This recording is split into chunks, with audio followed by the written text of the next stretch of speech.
24 जनवरी 2023 को संयुक्त राज्य अमेरिका की एक इन्वेस्टमेंट फर्म हिंडनबर्ग रिसर्च ने अडानी समूह के बारे में 2 साल के इन्वेस्टिगेशन के बाद एक रिपोर्ट जारी करी, जिसमें अडानी समूह पर बहुत बड़े स्टॉक मार्केट मैनिपुलेशन और अकाउंटिंग फ्रॉड के माध्यम से अपनी एसेट वैल्यू को बढ़ाने का आरोप लगाया गया। ये आरोप कितने सही हैं और कितने गलत, इसके बारे में निश्चित रूप से भारत सरकार को जांच करवानी चाहिए। Securities and exchange board of India और रिजर्व बैंक ऑफ इंडिया के माध्यम से इसकी जांच होनी चाहिए, जैसे कि ऑपोजिशन ने डिमांड भी करी है। लेकिन सवाल ये उठता है कि इस स्थिति के लिए कौन जिम्मेदार है? क्या पहले भी अर्थशास्त्रियों ने लगातार इन स्थितियों के प्रति भारत सरकार को आगाह नहीं किया था कि किसी भी पर्टिकुलर कॉर्पोरेट को इतना बढ़ावा नहीं दिया जाना चाहिए, उसकी क्रेडिबिलिटी आपके आधार पर इतनी नहीं बढ़नी चाहिए कि उसके एसेट वैल्यू में लगातार इतनी ज्यादा बढ़ोतरी हो जाए, एक ऐसे एसेट वैल्यू में बढ़ोतरी जिसका कोई फिजिकल प्रेजेंस नहीं है। इससे एक बबल क्रिएट हो सकता है और अगर ये बबल फूट गया,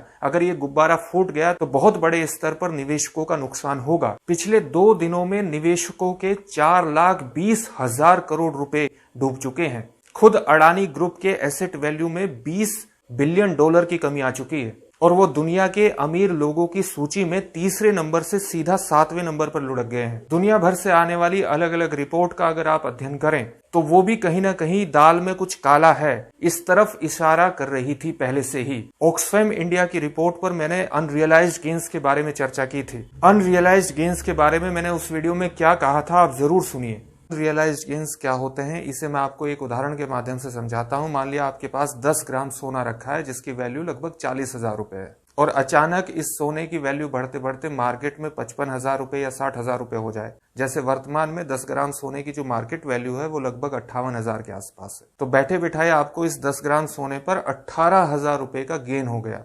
अगर आप इसको बेच देते हैं तब ये गेन रियलाइज्ड हो जाएगा। तो अनरियलाइज्ड गेन का मतलब है एक नोशनल गेन जो आप किसी संपत्ति पर जिसकी वैल्यू बढ़ने से, जिसकी मार्केट वैल्यू बढ़ने से आप प्राप्त करते हैं। ऑक्सफैम रिपोर्ट ये कहती है कि 2017 से 2021 के बीच गौतम अडानी के जो अनरियलाइज्ड गेन्स हैं वो इतने ज्यादा हैं कि अगर सरकार एक बार भी टैक्स लगा दे तो सरकार को टोटल रेवेन्यू हासिल होगा 1,79,000 करोड़ रुपए का। ये गेन्स क्यों बढ़े? ये हमेशा इस तरह की वैल्यू क्यों बढ़ती है? जब आपकी क्रेडिबिलिटी बढ़ती है। और क्रेडिबिलिटी इनकी कहां से आती है ये बताने की जरूरत नहीं है कि ये किसके मित्र हैं और कहां से इनकी क्रेडिबिलिटी आती है। अब आप इसको घोटाला मानेंगे या एक महान सरकार, एक महान ईमानदार सरकार का ईमानदार कार्य, या आप तय कर लीजिए। इस तरह से आप देख सकते हैं कि चाहे इकोनॉमिक एक्सपर्ट्स हों या दूसरी अन्य तरह की रिपोर्ट्स, सभी एक पर्टिकुलर कॉर्पोरेट को जरूरत से ज्यादा बढ़ावा दिए जाने के बाद फाइनेंशियल मार्केट इंस्टेबिलिटी की तरफ इशारा कर रही थी। तो क्या अब गवर्नमेंट को और खास तौर से देश के प्रधानमंत्री नरेंद्र मोदी को इन चीजों के लिए सिंगल हैंडेडली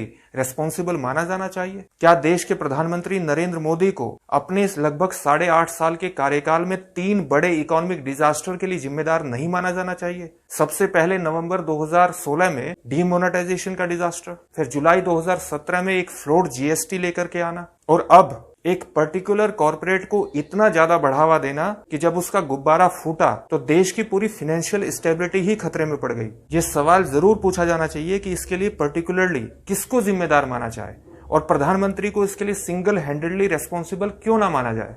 इस वीडियो को शेयर जरूर कीजिए और इस चैनल को सब्सक्राइब कीजिए। बेल आइकन जरूर दबाइएगा ताकि आपको लेटेस्ट वीडियो का नोटिफिकेशन मिलता रहे। बहुत बहुत धन्यवाद।